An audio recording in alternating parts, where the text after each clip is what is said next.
Okay. Well, Bev happened to mention something that we need to add in a little disclaimer. In the video you are about to watch, because I think I'll put this at the beginning, make sure everything we tell you to do, or just give that we do it at least a week to 2 weeks in advance before we take off. Before taking it off. It all needs time to and also dry. One other thing, I'm showing you material for usage on leather. Don't use it on your seat. No. Okay? So we want to put that little disclaimer in there. You can use it on your seat if you do it like at the end of riding season, so it has all winter to sit, you know, and absorb it. But anyways, yes, we just want to put that in there.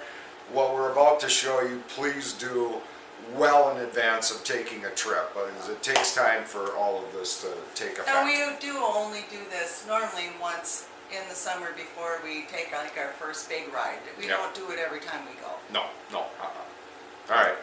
Bye.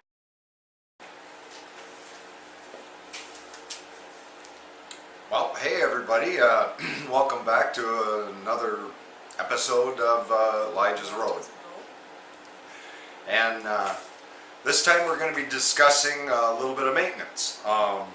Every year, you know, most all of us change the oil on our bike, we make sure the tires are good, whatever fluid levels, you know, you check all of that, especially before taking any sort of a bigger trip. So I'm not going to go into that part. There's plenty of VTX, you know, what we ride. There's plenty of information specific for your bikes. Please search that out and do what they recommend. But one of the things we kind of overlook a lot of times is our gear. We forget that even that requires maintenance. Now, because of the fact that we ride a cruiser bike, we wear cruiser type of material. We wear leather chaps.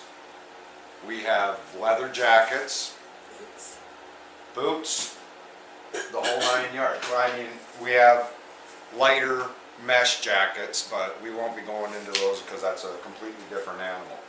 But what we will also cover is our tent and some other products that aren't leather based. Okay? Now, with leathers, we can use the standard 3M Scotchgard and APSCO sprays on it. But really, and go talk to a cowboy, you know, what they will use on their saddles and stuff like that. And that's where I got my experience, and they have, it's the, anyways, this jug I have here is about 3 years old, so that's why it looks a little beaten. Neat's Foot Oil or Saddle Soap. It's a very similar product. This is Shep's Neat's Foot Oil. It's really kind of a standard. What you do with it, it's a natural oil, okay? So that means that it helps preserve your leathers, but also gives you the water shedding ability of it and stuff like that. But at the same time, the big thing is that it is very much for your leather materials. Even the you know, you'll have leather ties, you know, any laces like this. A lot of time are leather also. So you want to use something that goes very well with all of that. Anywho, so it's a simple application. I recommend wearing disposable rubber gloves. I have a washcloth that I bought specifically to do this, just a nice terry cloth washcloth. And I've just left it in an open bag right with the bottle where I store it, and just reuse it year to year, because whatever you soak in this stuff, it's going to stay that way. There's no washing it out. Yeah, there's no washing this out. So anyways, what you do is merely pull the rag out, pour some on it, Not a lot. Doesn't take a lot. and start rubbing your general areas. And what you gotta make sure to try and remember is around all of your seams. If you have pockets, you have seam work, you know, they have a full length going down the leg seam all the time. So you want to make sure after you get your general area done, that you do go along and work it into those edges underneath that curl and everything. Yeah, into the stitching, because that is a spot that's going to allow water through it and so on. So yeah, and even though my wife's boots are partial plastic, but they're still mostly leather, I'm going to go ahead and use this Neat's Foot oil on it anyways, because it still works well with the weaved area and material that way. So yeah. And it makes really old boots look fairly good. Yeah. And that's just it. It's good material to use on your leathers. On our jackets, you know, we do the whole same thing there. Lay them out and we work them over. Like I said, making sure you get into the seams. That's always. And all the braiding, even the zippers. Yeah, give the zipper a little bit of a wipe, because it helps lubricate it, and once again it helps with the water shedding. Not on the inside so much, and for me, I don't like it on the inside of my collar. I have a snap that I can flip my collar up and put it around my neck, so I leave the outside of the collar undone, just so it's not on my skin. One other little trick that I do, hang on just a second.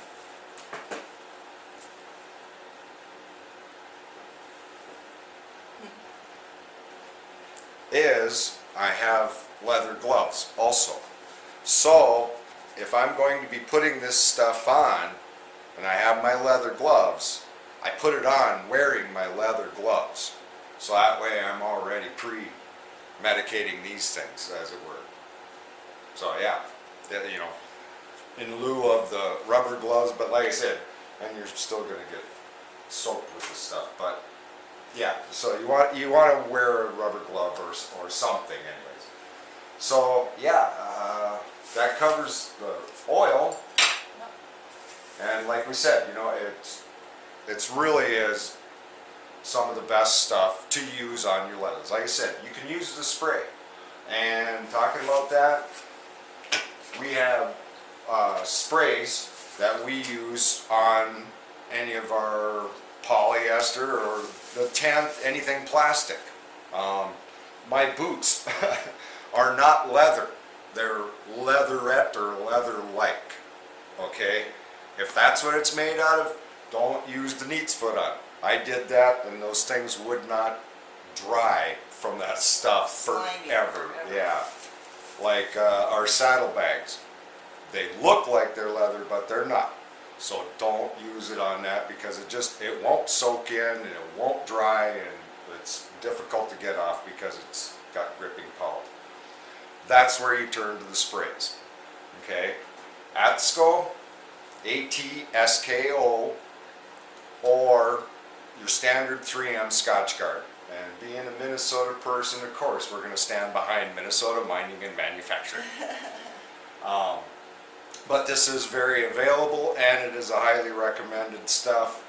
We've used it and had great results with it, and which we'll kind of take you a tour on now. Yeah, so if you watched our other video, you know that we have a Coleman Sundowner, and actually I think it might be a 4-man tent. Let's see, we just rotate the whole thing. Oh, easy. Get it? It's good. Good? You can see the tent. See the tent? Yeah, okay. Well, we just both got to be standing over there.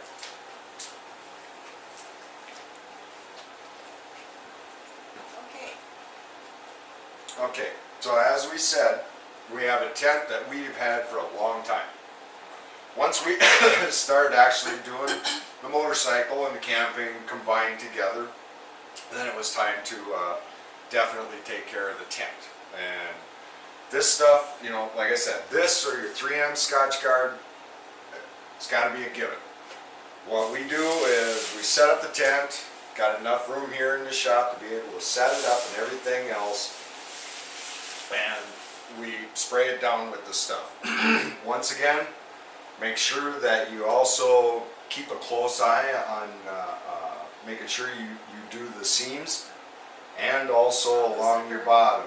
Yep, that's, we don't have that rounded up floor, the tub floor or whatever they call that, but we've had exceptional luck and we've had water running around us. Yeah. And haven't gotten wet. Yeah, so, and then I normally do the tent 2 times. It says it'll do it 100% in the first time, but you know what, I like to be twice as short. And then after that's sat for a day or 2, throw the rain fly on top of it and give it a few more hoses. I do it that way because any fall off from the rain fly getting sprayed is also going to hit onto your bottom area and give you a semi-third coat. So, just a little FYI why I do it that way.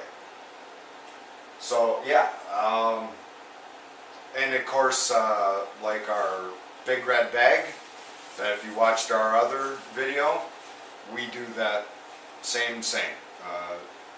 Yeah, the only thing I don't spray is my saddlebags because they're fairly well sealed to start with and they're a thick plastic material. But now when it comes to your tent, one piece of equipment that always seriously gets overlooked is the bag you carry the tent in. Now if you don't take the time to make sure that this has gotten a good moisture repellent coating also, you're cruising down the highway with this strapped on in the middle of the rainstorm while the rain seeps in. At the very least, it's going to be help make setting that up in the rain even that much more miserable. So douse the bag, the outside bag. You can douse the whole bag if you wanted to. We don't do that because we roll it up in the middle. Yeah, that's the center start point. So really, I think that's really about what we wanted to cover. Yep. We wanted to show you one more thing. We might edit this and make it into a completely unique video. There are other videos of it out there, but one simple thing for those of us that are cruisers and do wear chaps is one simple little thing. And actually, I'm going to pick this up and go mobile with it. Is a way to roll up your chaps so that way you end up with a very cool little package. It saves a lot of space and it makes it easy to pull them out, put them on. Anyway, what you start out doing, you want to match up the snaps, match up so everything is even. Fold them in half, lay them out flat, and what you want to focus on is making 3 even parts of it. So, got to fold in the buckle, fold over to the snaps, And then flip it backwards. Yep. You know, it's got to have that tri-fold effect to it. Yep. The three-fold.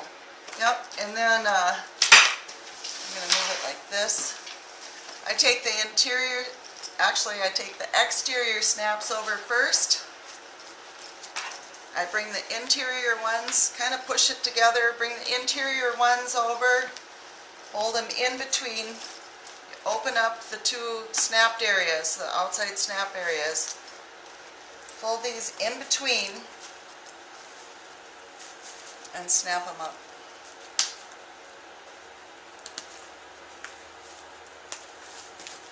Fit nice in the saddlebag when you want to not wear them if it's too warm, it's not raining, and easy to unfold and put back on, and it took less than a minute. And for those of us minimalists out there, there's your pillow. Yeah. You know, it can double as a lot of things. You got a little extra padding if you need it. That's your pillow if you need it. What have you. Backrest, whatever. Yep. Well, I guess with that, we'll is, right? We can conclude. So, yeah, once again, we want to say safe travels. What was it? Oh, darn it, we goofed that up. Safe riding, God bless. Yes. All right, take care, folks. Bye-bye.